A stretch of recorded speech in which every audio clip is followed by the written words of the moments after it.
युवराज, अब तक कहाँ थे आप? हम कहाँ रहते हैं, क्या करते हैं, इस हर एक बात की खबर आपको देनी होगी क्या? हमने ऐसा कब कहा आपसे? हम सभी आपको ढूंढ रहे थे। महाराज भी भोजन के लिए रुके हैं। हम नहीं आएंगे। आज तो ऐसा कोई कारण भी नहीं है। हम क्यों भोजन नहीं कर रहे हैं इसका जवाब देना जरूरी नहीं है। आप जाइए, हमें अकेला छोड़ दीजिए। माताश्री, हमसे कोई गलती हो रही है? वो हमें नहीं पता। हमें आपकी राजनीति समझ नहीं आती। पर हमने आपसे कभी पूछा है क्या? क्योंकि हमें हमारी सीमा मालूम है। पर आप सुन तो लीजिए। क्या सुने? सच झूठ, सही या गलत, ये हम तय करेंगे क्या? तो फिर क्या सुने हम? शंभुराजे रुद्र जैसे, और उमा जी थोड़ा सा भक्ति भाव जताएं, थोड़ी प्रशंसा करें तो रुद्र भी शांत हो जाएंगे। अब यही देखिए कि हर भगवान को अलग अलग किस्म के फूल पसंद होते हैं, लेकिन रुद्र को पसंद है धतूरे का फूल। हमें एक बात समझ में नहीं आती है कि धतूरे के फूल की सुगंध लेने में कौन सा आनंद मिलता होगा। हम अब मुहिम पर जाने वाले हैं और वो हमसे नाराज हैं। हमारा वहां मन लगेगा? सच कहे तो उनका भी कहीं मन नहीं लगेगा।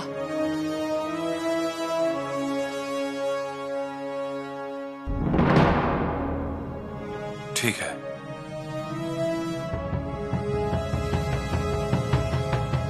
कब रवाना होने वाले? सूर्योदय के समय रवाना होने वाले हैं। तो हम खुद आपके महल आएंगे उनसे मिलने के लिए। हमने अभी पुतला रानी से कहा कि हम उनके लिए रुकेंगे, उनका इंतजार करेंगे, लेकिन अब उनके आने का इंतजार नहीं करेंगे, आपके महल आएंगे। सूर्योदय के समय हमारा संदेश आएगा। पिताश्री। बहुरानी, कल की सुबह हमारे लिए, शंभुराजे के लिए और हमारे स्वराज्य के लिए बहुत अलग रूप में होगी। हमारे मन का अंधेरा दूर करने वाली सुबह। अगर ऐसा हो जाए तो बहुत अच्छा होगा। हमारा एक संदेशा दीजिए उन्हें। कहिएगा कि तिजोरियों की चाबियां वापस कर दी, कोई दिक्कत नहीं, लेकिन हमारे दिल की चाबी जो सिर्फ उनके पास है, उसे संभाल कर रखिएगा। पिताश्री। कल या फिर भविष्य में कभी भी छत्रपति पिता के दिल में छुपाए हुआ एक हिस्सा है, भावनाओं का, वो खोल कर देख सकेंगे।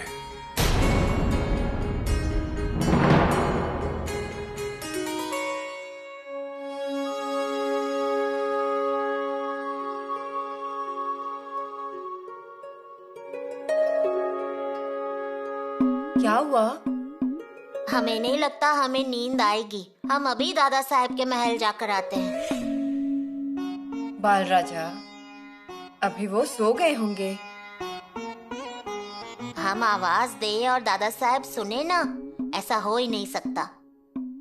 अब देखिए, बहुत रात हो चुकी है, उन्हें सोने दीजिए। आप सुबह मिल लीजिएगा। नहीं, सुबह नहीं।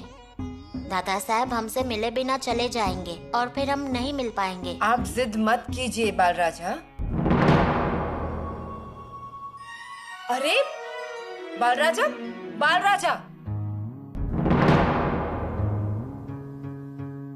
बेवजह जिद मत कीजिए। वे थक गए होंगे, सोने दीजिए उन्हें। माताश्री, सिर्फ आज की रात, फिर दादा साहब हमसे मिलेंगे नहीं। हम छोटे हैं, हमें सुबह कोई नहीं जगाएगा, सिर्फ एक बार। उसके बाद हम आपसे कोई जिद नहीं करेंगे। सिर्फ आज हमें दादा साहब के पास सोने दीजिए ना। ठीक है, जाइए। लेकिन ये जो आप हमेशा भैया भैया करते रहते हैं, तो उनकी तरह समझदारी क्यों नहीं दिखाते आप?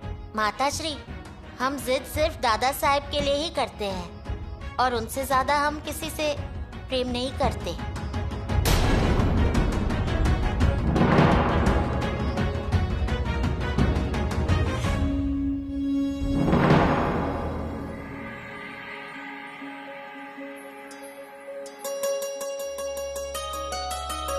बहुरानी,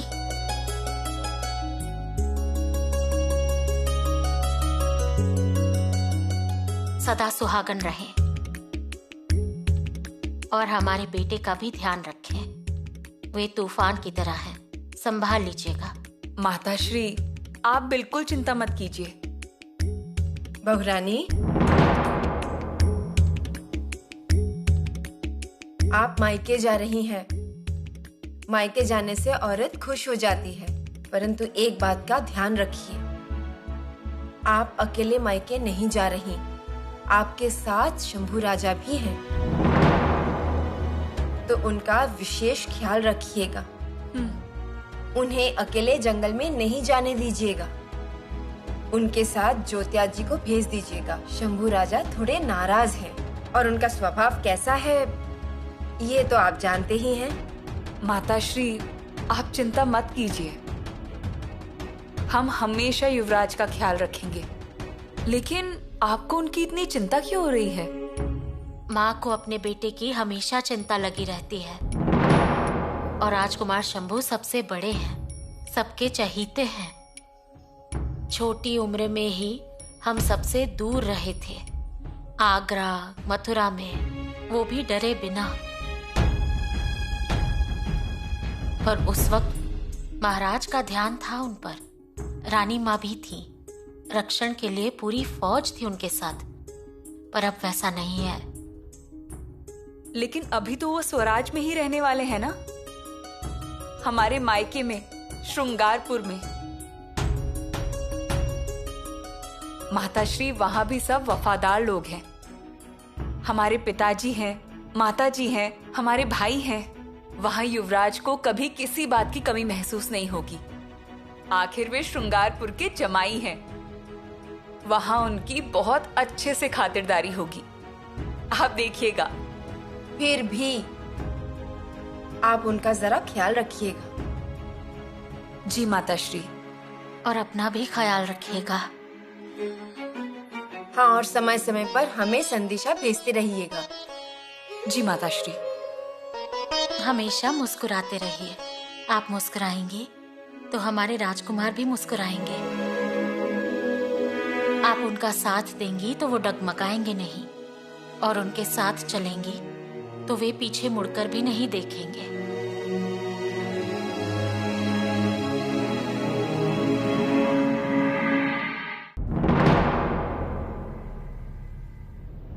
जो निर्णय ले लिया है वो बदलेगा नहीं। ऐसा करना स्वराज्य की प्रतिष्ठा को नुकसान पहुंचाने जैसा होगा। इन सभी बातों से हमारी प्रतिष्ठा को ठेस पहुंच रही है, ऐसा नहीं लगता आपको? बिल्कुल भी नहीं। युवराज, सुनिए ना, आप भी हमारे साथ आते तो कितना अच्छा लगता पिताश्री को। जानते हैं उन्होंने क्या कहा? उन्होंने कहा कि आपका इंतजार किए बिना वो खुद आपसे मिलने आएंगे सूर्योदय के वक्त। पिताश्री आने वाले हैं? हाँ, उन्होंने कहा कि कल के सूर्योदय से हम दोनों के मन का अंधेरा दूर हो जाएगा। चाबियां दी आपने? हाँ, लेकिन जानते हैं उन्होंने क्या कहा? हमारे बेटे में थोड़ा बचपना है, जल्द ही बुरा मान लेते हैं। यीशु, एक काम कीजिए, सूर्योदय के पहले ही हम रवाना हो जाएंगे। लेकिन पिताश्री मिलने आने वाले हैं, वो क्या सोचेंगे? अब हम क्या सोच रहे हैं, आप इस पर ध्यान दीजिए। युवराज, सूर्योदय के पहले ही हम रवाना हो जाएंगे। लेकिन पिताश्री मिलने आने वाले हैं, और अगर हम दोनों उनसे मिले बिना ही चले गए तो? जाना पड़ेगा, हमें जाना ही पड़ेगा। यीशु, हम सूर्योदय के समय रवाना होने वाले हैं, ऐसा सबको मालूम है। हाँ।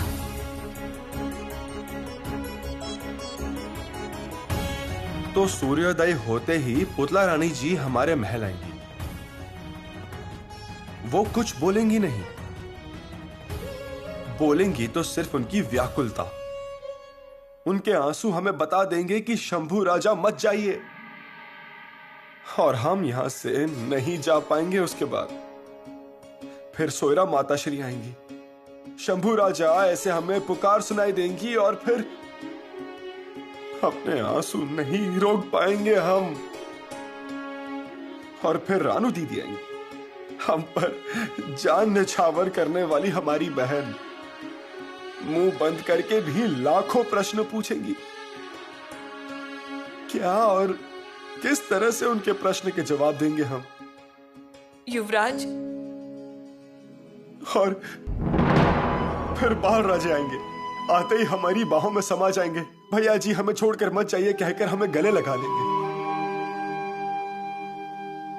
उनके नाजुक हाथों से हमें अपने पास कैद कर लेंगे। कैसे हम दूर कर सकेंगे उन्हें हमारे हाथों से? और पिताश्री, उनका लाडला शंभू उनके सामने ही चला जा रहा है। ये सब देख के उन्हें बहुत बुरा लगेगा, उनका मन दुखेगा और इन बातों को दिल में रखकर वो मुहिम पर जाएंगे। ये हमें मंजूर नहीं। भावनाओं को बीच में नहीं आने दीजिए, हम उसमें उलझना नहीं चाहते हैं। इसीलिए सूर्योदय के पहले ही हम निकल जाएंगे। युवराज, लेकिन यीशु, जिस रायगढ़ पर हम गुलाल उड़ा के जीत की जश्न में आए थे, जहां हमारी आरती हुई, हमारा बड़ा स्वागत हुआ, हम पर सुवर्ण मोहरे की बौछार हुई, वही रायगढ़ छोड़ते वक्त अरे रे ऐसे कैसे? ऐसी कोई सहानुभूति जताए तो हम वो सहन नहीं कर पाएंगे। सिर्फ लोग ही नहीं, लेकिन गर्दन ऊंची करके खड़े रहने वाले रायगढ़ के मीनार भी हमारी तरफ गर्दन झुका के देख रहे हैं।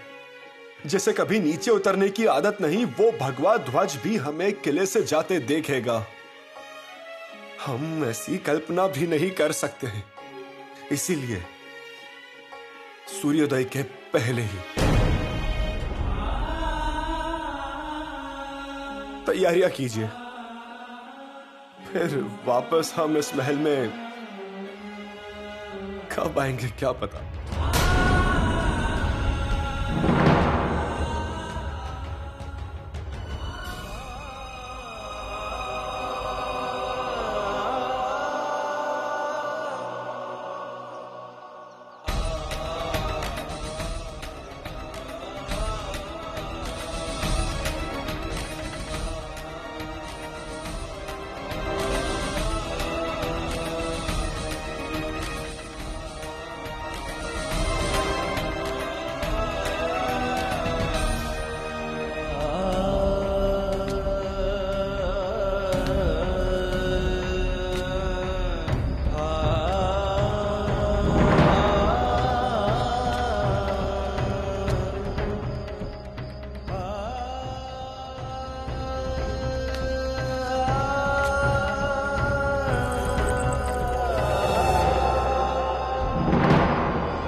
माताश्री,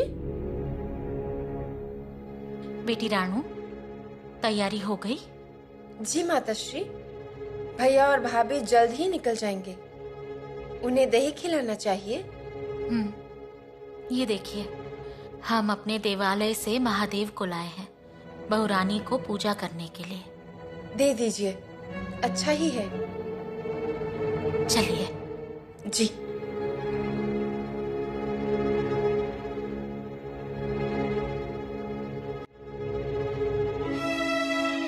बाल राजा,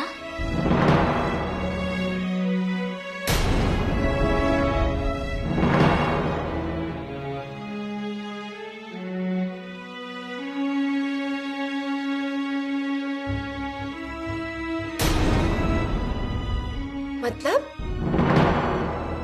किले से जा चुके हैं और हमारे हाथ से दही भी नहीं खाया।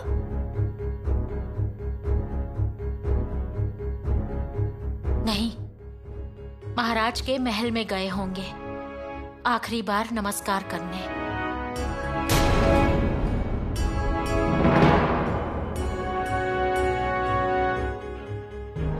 महाराज, राजकुमार शंभू बहुरानी के महल में नहीं है। क्या वो आपसे मिले? वो किले से जा चुके हैं प्रातःकाल से पहले। पर मिले बिना कैसे चले गए?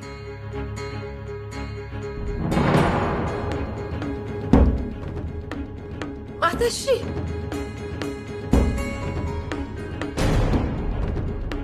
माताश्री, क्या हुआ? आप बैठ जाइए ना। कुछ नहीं हुआ है हमें। मत पकड़िए हमें, छोड़िए। ऐसा व्यवहार क्यों कर रहे हैं भाई? जिसे जैसा करना है वैसा करने दीजिए।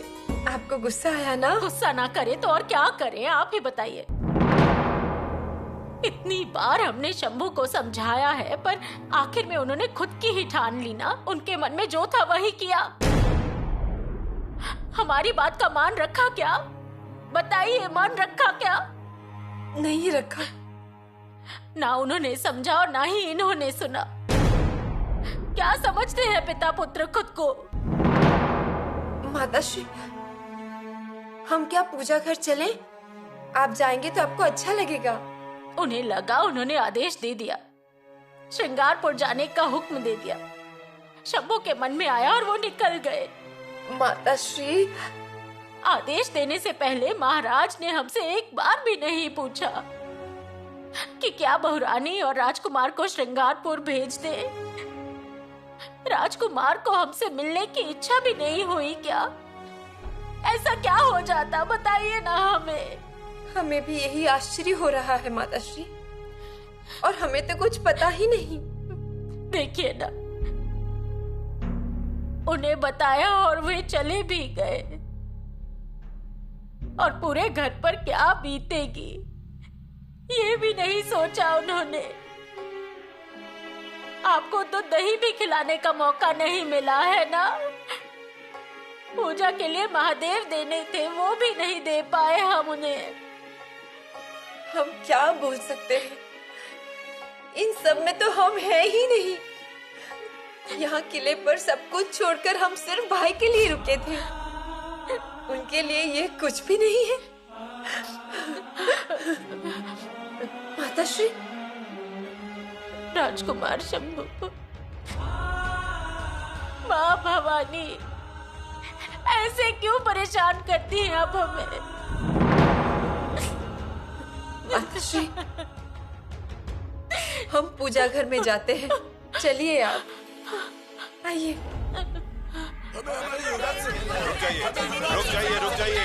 नहीं, आप अंदर नहीं जा सकते। रुक जाइए, वहीं रुकिए, वहीं रुक जाइए। हमें हमारे युवराज का दर्शन करना है। अरे एक बार देखने दो हमारे भगवान को। आगे मत आइए, रुक जाइए। युवराज मिलेंगे। नहीं, हमें अभी युवराज से मिलना है। आप युवराज से मिला दीजिए, अभी के अभी। होशियार, होशियार, महाराज जी पधार रहे हैं। होशियार।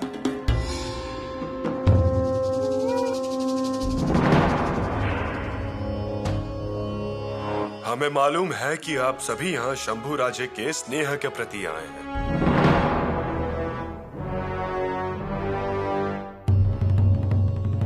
कोई भाखरी लाया है, किसी ने बिना मलाई का दूध लाया है, कोई फूल लाए हैं, तो कोई मूंगफली भरकर लाया है। परंतु शंभू राजा प्रातःकाल होने से पहले ही जा चुके हैं। हमने उन पर ऐसी जिम्मेदारियां सौंपी, इसीलिए वो रुक नहीं पाए। अगर आप सभी उनसे मिलने आ रहे हैं ये मालूम होता तो वो निश्चित रुक ही जाते। परंतु आपका ये स्नेह हम जरूर उन तक भेज देंगे, और हाँ, काम होते ही हम उन्हें तत्काल किले पर बुला लेंगे।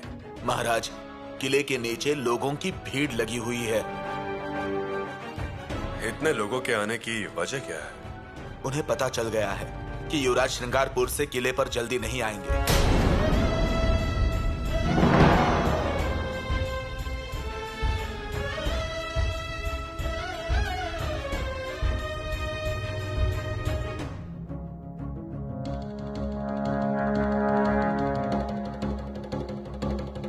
रुक जाइए। रुक जाओ रुक जाओ। मालकी यहीं रोक दीजिए। रुक जाइए। ज्योत्या जी,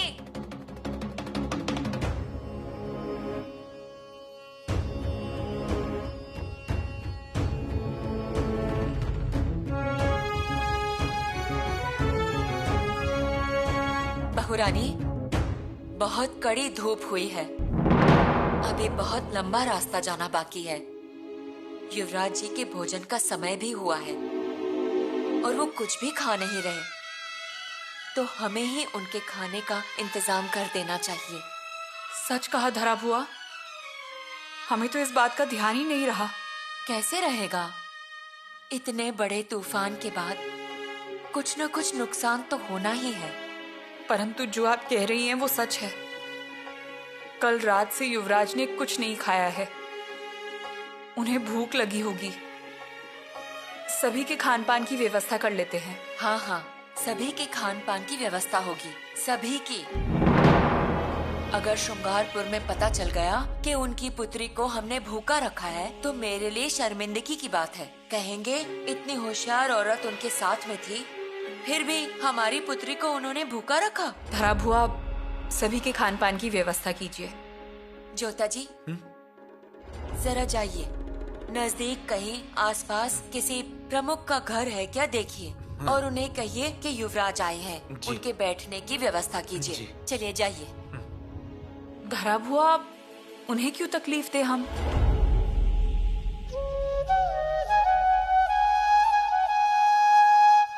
अरे युवराज है वो, उन्हें क्या हम धूप में और ऐसे खुले में भोजन करने के लिए कहेंगे? युवराज किले पर। अब हम सिर्फ जन्म से ही युवराज हैं, अधिकारों से नहीं। धराऊ, आप इतनी तकलीफ मत उठाइए। हम क्या पेड़ के नीचे बैठकर हथेली पर रखकर खा लेंगे? युवराज, आप ऐसे मत कहिए। किले पर के ऐश्वर्य और वनवास दोनों की आदत है हमें। अभी फिर एक बार दीजिए, खाना दीजिए।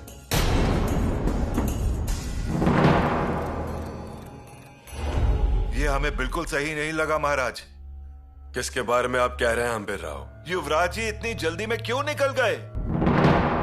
लोगों को समझ में आने वाला है क्या? समझने दीजिए। परंतु अच्छा लग रहा है क्या ये? वो प्रातः काल होते ही निकल गए। इतनी कौन सी जल्दी थी उन्हें? उन्होंने ऐसा बर्ताव किया ही क्यों? वो बात हमें भी मालूम नहीं। जैसे ही हमें ये बात समझ में आई, हम सारा काम छोड़कर घोड़े पर सवार हो गए। सीधे महल तक चले गए थे हम, परंतु वो आगे चले गए थे। उनकी रफ्तार हमसे भी ज्यादा तेज है। हम भी तेजी से आगे बढ़ रहे थे, परंतु हमें वो कहीं नजर नहीं आए। एक और बात, आप सर सेनापति जी हैं, ये बात भूलना मत। जी हाँ, परंतु जो महाड़ तक गए थे वो उनके मामा जी थे। हमें मालूम है आप शंभू राजे के मामा जी हैं। थोड़ी भी दूर जाने नहीं देते आप। तो भी आप हाथ के काम छोड़कर चले जाएंगे तो ये अच्छा नहीं होगा। उसके लिए 10 बार माफी मांगने के लिए तैयार हैं हम महाराज जी। परंतु महाराज जी आप ही बताइए, इतना बड़ा हमारा रायगढ़ है, दुनिया आती है यहाँ आश्रय के लिए, और आपके अपने ही पुत्र ने हमसे दूरी बना ली। इसका क्या मतलब? फिर क्या कमाया हमने? सोने जैसी हमारी बहुरानी जी, वो भी कुछ बोले बगैर ही उनके साथ निकल पड़ी। देखे कितनी उदासी सी छा गई है। ज्यादा भावुक नहीं होइए। चाहे हम सर सेनापति हों, उसके बावजूद भी स्नेह की भावना है हमारे दिल में। बुरा क्यों नहीं लगेगा? हमारे युवराज जी चले गए, अंधेरे में चले गए, तो क्या समझना चाहिए बताइए महाराज जी। हमारा दिल आपके जैसा नहीं है कि ये सारी दूरियां हम सहन कर सकें। हम तो सीधे साधे इंसान हैं। हमारी आंखें भर आती हैं, रोना भी आता है और ममता से दिल भर उठता है। इसलिए हम भागे भागे गए वहां महार तक। और अगर वो कहीं हमें दिख जाते ना तो वहीं से उठा के ले आते उन्हें, आगे बढ़ने नहीं देते उन्हें, कुछ भी करके उन्हें फिर से वापस ले ही आते। हमारे काम में दखल अंदाजी ना करें। जी हाँ, परंतु हम जो शर्मिंदा हो रहे हैं उसका क्या? कुछ शर्मिंदा होने की जरूरत नहीं है। एक बार हम कुछ करने की ठान लेते हैं तो पूरा कर ही देते हैं। आप महाराज हैं, छत्रपति हैं, हजारों आंखें और हाथ हैं आपके, परंतु आपकी बात कुछ अलग ही है। परंतु हम एक सीधे साधे सैनिक हैं महाराज। जब बात समझ में आई तो हम चौंक गए। पुत्र को सीने से भी नहीं लगाया हमने। हमारा शेर जहां जाता है वहां दहाड़ लगाता है और ऐसे ही चुपचाप चला गया। हमारा दिल तोड़ गया, इतना दुखी किया।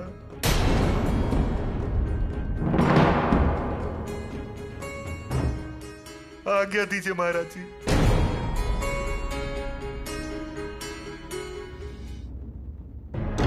अरे वाह, आज सुनील जी इतनी जल्दी आ गए सदर पर। यही सवाल हम आपसे भी पूछ सकते हैं पंत। हाँ, वो बात तो जरूर है। आज का दिन ही तो इतना विशेष है। युवराज को अलविदा कहने का। सोचा जाते जाते 2 शब्द प्यार से बोल के अलविदा कहें, ताकि साफ दिल से युवराज किले से निकल जाएंगे। दिल में कोई कालिक नहीं रहेगी और हमारे मन को भी तकलीफ नहीं होगी। परंतु यहाँ पर भी युवराज जी आपसे 4 कदम आगे ही चल रहे हैं। मतलब? रातों रात वो किले से चले गए और किसी ने देखा तक नहीं, और वो भी किसी को बिना बताए। क्या बात कर रहे हैं? हाँ। और बाहर जो भीड़ है जनता की, उन्हें भी कहाँ मालूम है। हे भगवान, बुरा हुआ। बुरा यही कि रायगढ़ छोड़ के जाते समय युवराज को मुझे देखना था। रायगढ़ छोड़कर जाते हुए उनका काला पड़ा चेहरा मुझे देखना था। महादरवाजे पे गिरा हुआ उनके घमंड का बहाव चित दरवाजे तक आते हुए मुझे देखना था। सुनील जी, जरा धीरज धरिए। क्या धीरज धरूं? वो धमकाते थे ना, तो हम क्यों धीरज धरें? हाँ, वो तो है। और आखिरी बार उन्हें नजर भर के देखना था। आखिरी बार? अब उन्हें रायगढ़ पर वापस नहीं आने देंगे। हम दांव ही ऐसा खेलेंगे। क्यों पंत जी? आखिर पहले ही दांव में उनकी ये हालत हो गई, देखा ना आपने। चले गए ना रायगढ़ छोड़कर। स्वराज्य छोड़ के जाना पड़ेगा अगर हमने दूसरा दांव खेला तो। अन्ना जी पंत कहते हैं मुझे। हमारे पुत्र हमसे मिले बिना चले गए, बहुरानी भी मिले बिना चली गई। ऐसा मन हो रहा है कि हम उठे दौड़े और उन्हें जल्दी यहाँ लेकर आ जाएं। रानी जी, क्या करें हम? कुछ समझ ही नहीं आ रहा।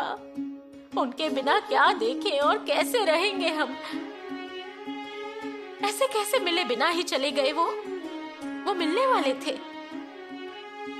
नमस्कार करेंगे, आशीर्वाद लेंगे, पर देखिए जरा, वो आए ही नहीं हमसे मिलने। गुस्सा सह नहीं होता उनसे। उनकी बात तो ठीक है, पर बहुरानी भी समझ नहीं पाई।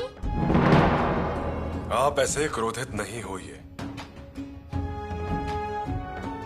महाराज, वो आपसे नाराज हैं, ये समझ सकते हैं हम, पर हमसे? हम तो ममता से ही पेश आए ना। फिर भी जाते बार एक भी वक्त हमसे मिलने नहीं आए। वो जल्दी में होंगे। खेल के मैदान से भाग जाते हैं, वैसे ही भागकर चले गए वो। हमें अच्छा नहीं लगा बिल्कुल भी।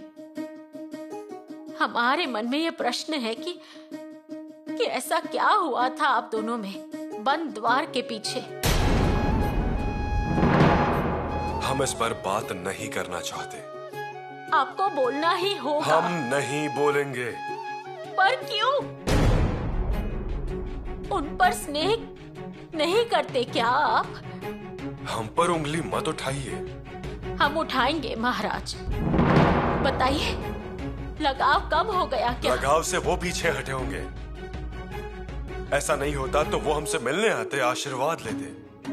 उन्होंने अनुशासन का पालन किया क्या? पुत्र हैं वो। पुत्र रहे तो भी स्वराज्य के युवराज भी हैं। वो इस वक्त नाराज हैं। रानी जी, हमने किसी को कोई दुख नहीं दिया है। तो फिर बताइए, क्या हुआ उस द्वार के पीछे? उन्हें हमारी परवाह नहीं है। वो अनुशासन का पालन नहीं करते, रिवाजों की परवाह नहीं है उन्हें। फिर हम उनके बारे में क्यों बात करें? हमारे पास समय नहीं है। महाराज, महाराज!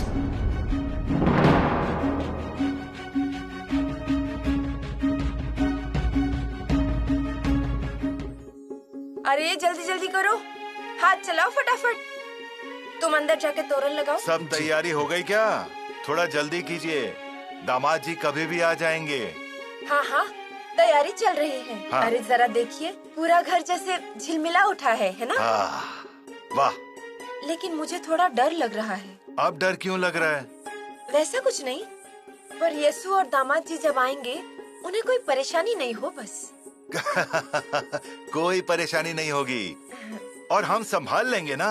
हा? वो तो है ही, लेकिन बेटी भले ही हमारी हो पर वो सम्मान में बड़ी है और स्वराज्य की अमानत है। हाँ। तो यहाँ पर कोई परेशानी नहीं होनी चाहिए उन्हें। कैसी परेशानी? और परेशान करेगा कौन? वो भी ये गणोजी राजे यहाँ होते हुए। आइए गणोजी राजे, आइए। आपके और हमारे भरोसे पर ही तो युवराज को इस सिंगापुर में महाराज ने भेजा है। ये तो अच्छी बात है ना।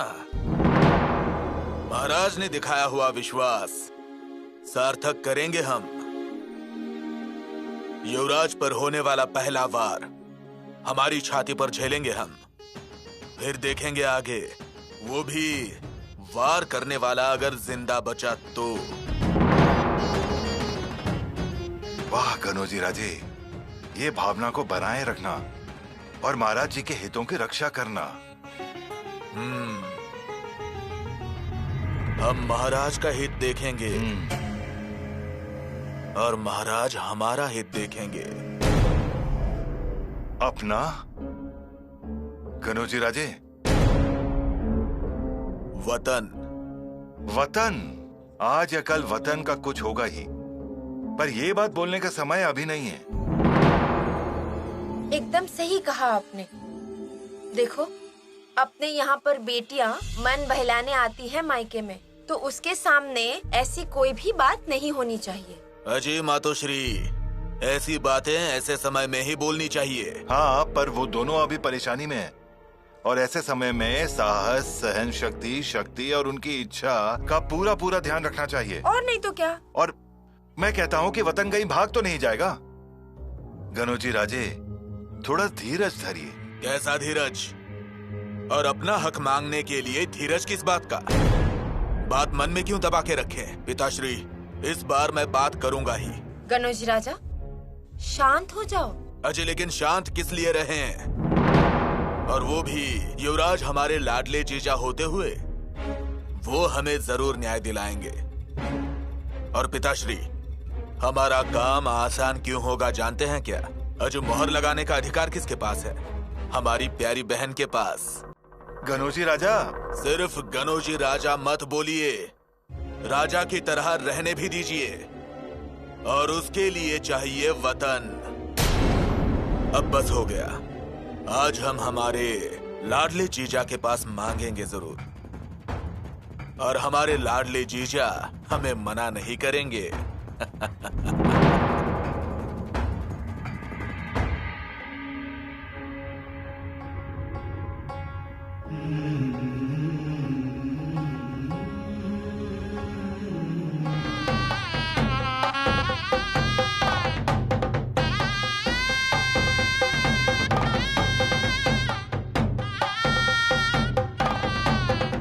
बहुरानी, अरे ओ बहुरानी जी। माता श्री, हो गई क्या सब तैयारियाँ? हाँ, सब तैयारियाँ हो चुकी है। संदेश पे संदेश आ रहे हैं। कहाँ तक पहुँचे हैं वे लोग? अरे वो तो आ ही गए हैं। सुना है श्रृंगारपुर की सीमा पर आ गए हैं। ऐसा लग रहा है कब उन लोगों से मिलूं। सच में जब कोई अपना घर पे आता है तो घर की औरतों से खुशी नहीं संभलती। और उस पर से युवराज। माताश्री, हमने अपने हाथों से हमारी ननंद के लिए फूलों की माला बनाई है। अरे ये सब कब किया तुमने? आधी रात तक बैठी थी ना मैं। देखिए कितनी सुगंध फैली है। उन्हें बेहद पसंद है ये फूल। अरे हमने भी रसोई घर में पूरी तैयारी कर रखी है। अच्छा? हमने उनके लिए मोदक बनाए हैं। वाह। और जमाई राजा के लिए शिवैया और दूध। हाँ, दूध, लेकिन मलाई वाला नहीं। मुझे मालूम है। यासु रानी की माँ। ठीक है, मैं निकलता हूँ। जमाई राजा आ चुके हैं। मैं जाकर देखता हूँ। ठीक है। हाँ? पिताश्री पर वो वहाँ गए हैं। हाँ, मेरा मतलब है कि हमारे गनोजी राजा स्वतंत्र मन के है ना, तब वो उनसे जीजा जी की तरह ही बात करेंगे। हाँ पिताश्री, वे उन्हें शुरू से ही जीजा जी बोलते हैं और वैसे ही बर्ताव करते हैं। जीजा जी के रूप में बोलने में कोई आपत्ति नहीं, पर वो युवराज जी हैं। उन्हें भी ये बात समझनी चाहिए जैसे हमारे गनोजी राजे बात करते हैं। लेकिन उनके मन में दूसरों की तरह कपट नहीं है। हर कोई उनकी बात को समझ जाएगा, ऐसा तो नहीं है ना? हाँ, तो अब मैं चलता हूँ। अरे चलो जल्दी काम पूरा करते हैं। चलो चलिए चलिए। भैया युवराज कभी भी आते होंगे, हाथ बढ़ाओ, चलो जल्दी करो। ये सब देख के युवराज खुश होने चाहिए। जरूर कहेंगे, वाह कलश, हमारे स्वागत की क्या भव्य तैयारियां की है। बढ़िया।